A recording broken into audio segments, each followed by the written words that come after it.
রাজবাড়ির গোয়ালন্দে একজন এরকম মানে স্বঘোষিত ইমাম মেহেদী দাবিদার একজন ব্যক্তি, তাকে লোকে বলতো নুরাল পাগলা, নুরুল হক তার নাম।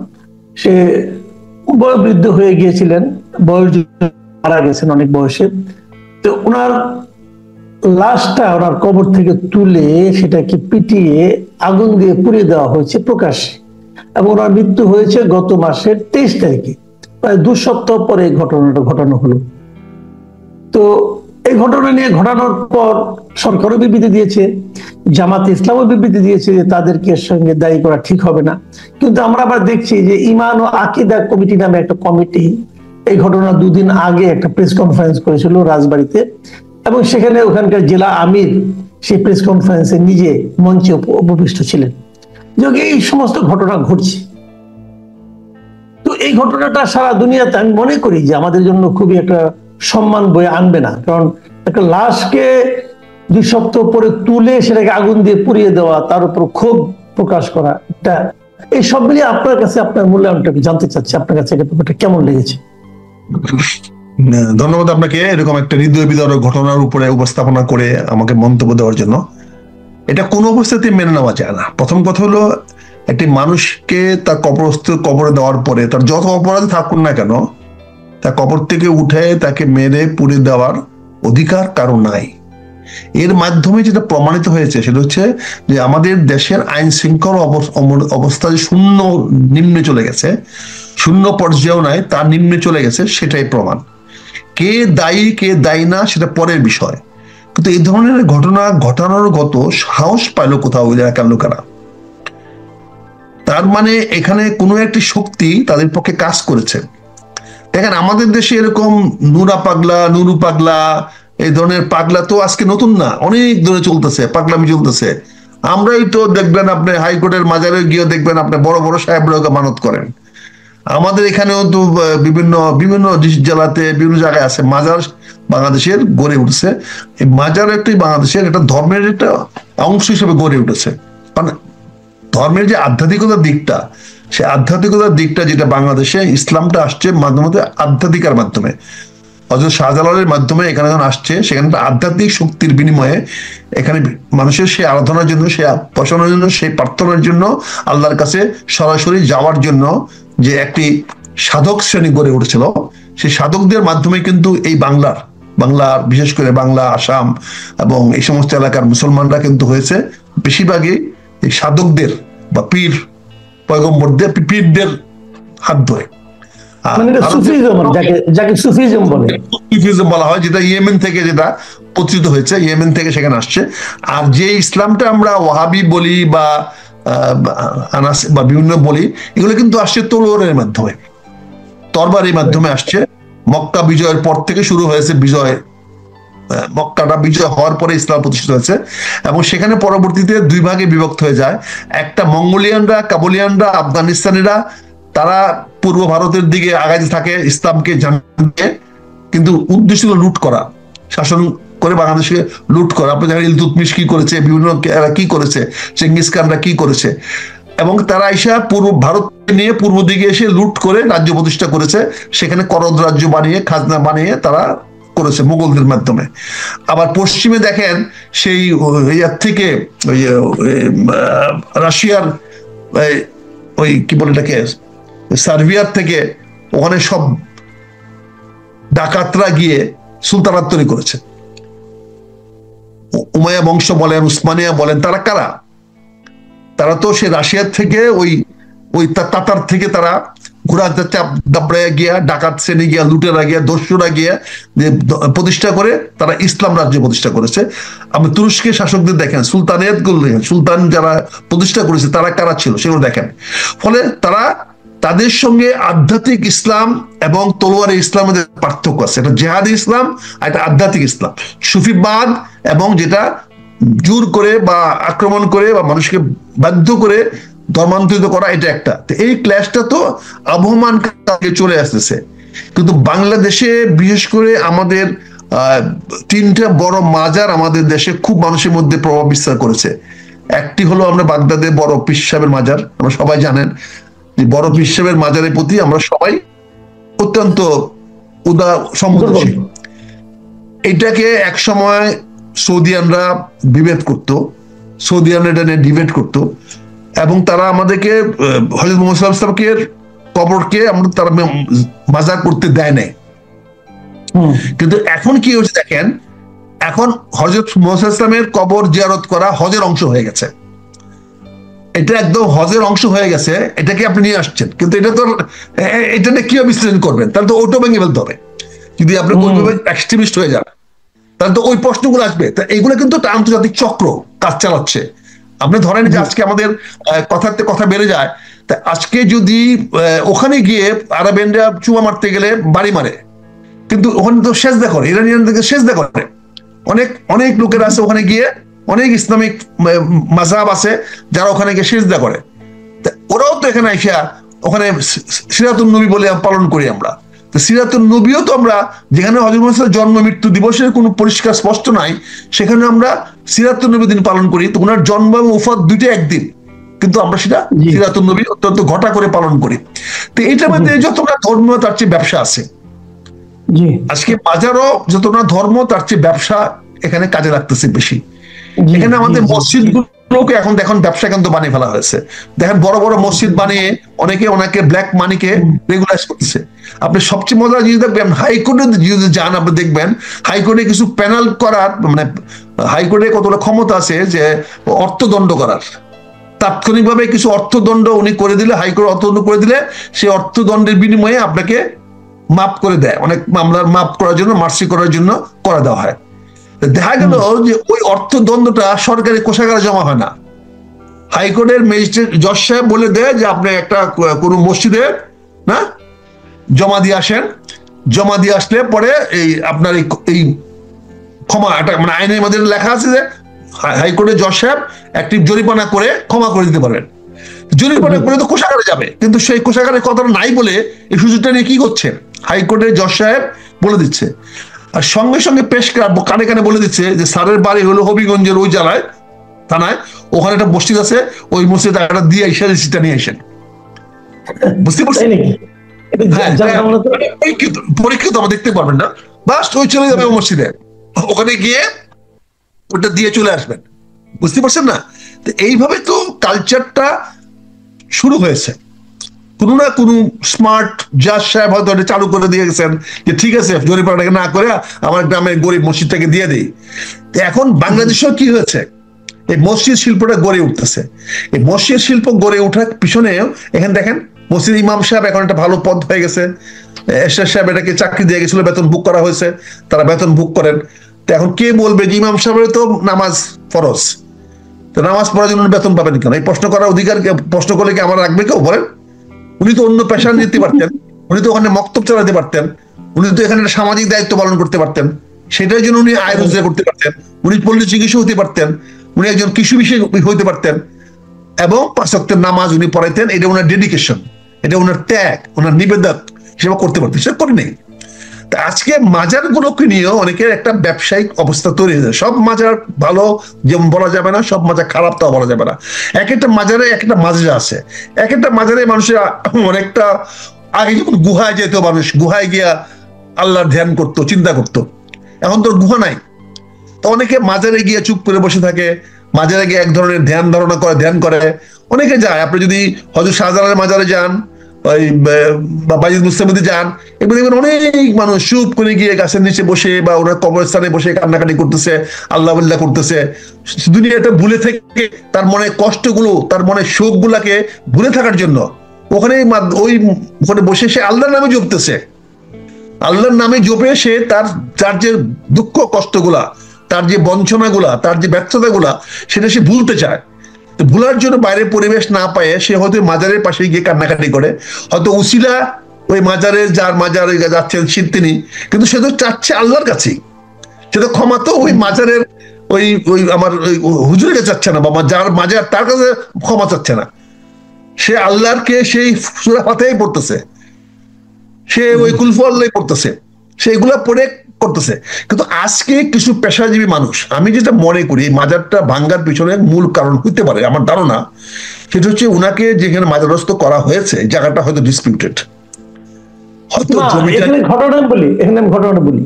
ঘটনাটা হয়েছে এই কারণে যে উনি আগে থেকে বিতর্কিত ছিলেন, এই কারণে যে উনি নিজেকে ইমাম মেহেদী দাবি করতেন, এবং উনি ইসলামের যে প্রচলিত যে ধ্যান ধারণা অনেকগুলি উনি বিরোধিতা করতেন।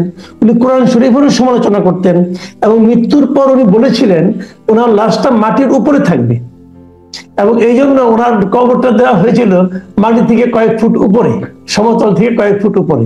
তো এই বিষয়গুলো নিয়ে আসলে আপত্তি ছিল, এবং যে কারণে এটা হয়েছে আর কি। তাতে বোঝাই গেল যে উনি একটা ডিসপিউট তৈরি করে গেছেন, একটা বিতর্ক তৈরি করে গেছেন। অর্থাৎ উনি চেয়েছেন যে ওই আমাদের একটা পুরো গল্প আছে একটা, গল্পটা হলো যে এক বাবা চুর দিকে ডাকে বলছে, বাবারে আমি তো চুরি চামারি করে না,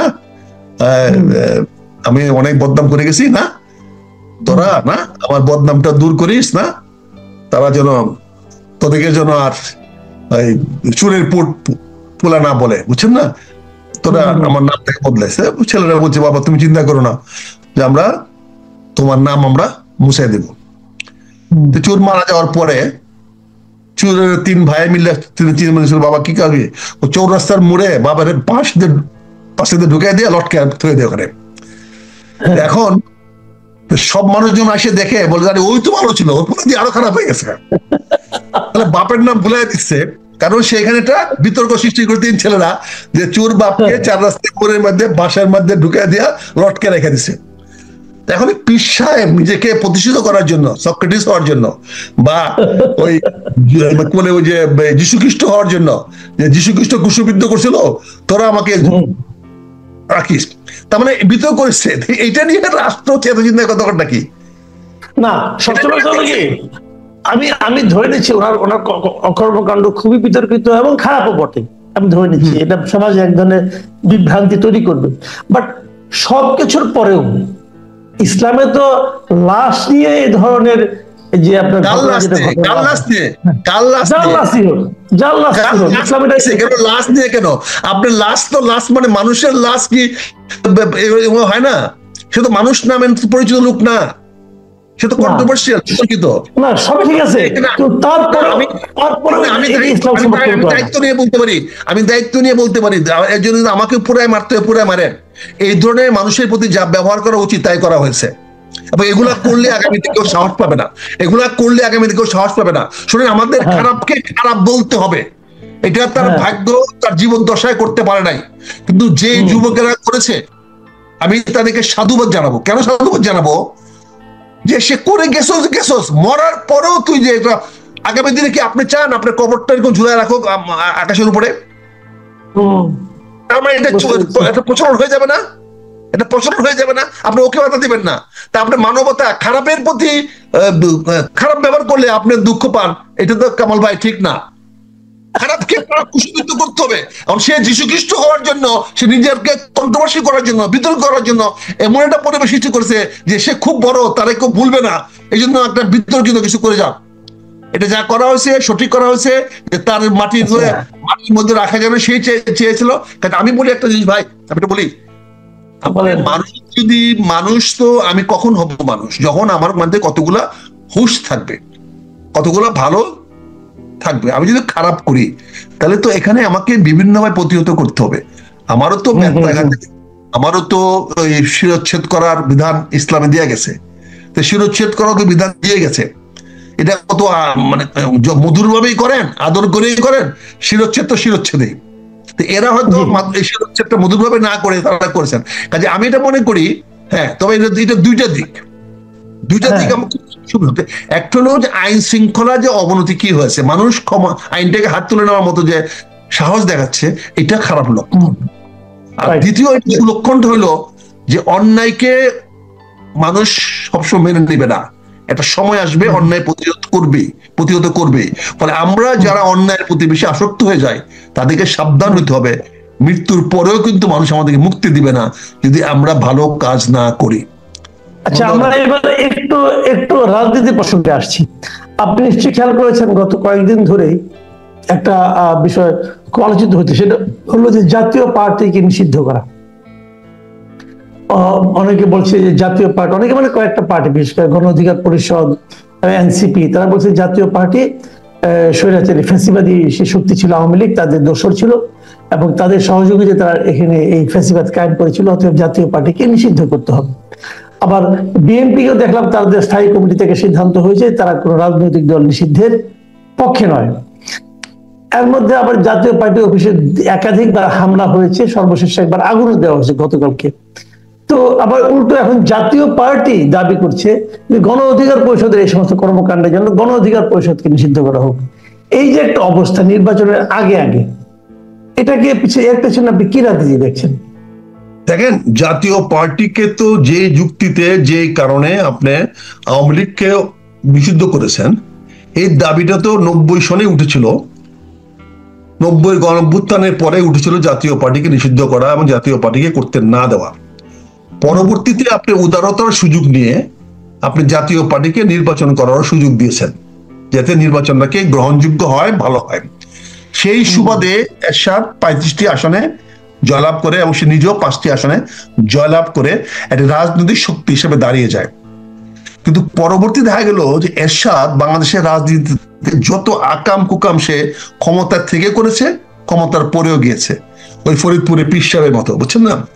এবং সে মৃত্যুর আগ পর্যন্ত সে কখন যে কোন কথাটা বলেছে, কোন দিকে ছিল কোন দিকে ছিল না, যত প্রকার বিভ্রান্তিকর রাজনীতি করার দরকার ছিল সবগুলো সে করে গেছে। এবং সে কোনোটাই ইতিবাচক, তার কোনো পদক্ষেপ ছিল না। কাজে আজকে শেখ হাসিনাকে যদি আপনি এই দেশের রাজনীতি করতে চান, তাকে যদি আপনি ব্যান করতে চান, তাহলে আপনি জাতীয় পার্টিকে কোন কারণে রাখবেন? জাতীয় পার্টি তো যাত্রা পার্টি, এর পার্টির তো কোনো নিজেরাই নিজেদেরকে মানে না, নিজেদের সভাপতি মানে না, নিজেরাই প্রেসিডেন্ট ভাইস প্রেসিডেন্টকে মানে না, প্রেসিডেন্টকে মানে না, মহাসচিব আজ আছে তো কাল নাই, কে কার মহাসচিব কে কি দেখেন।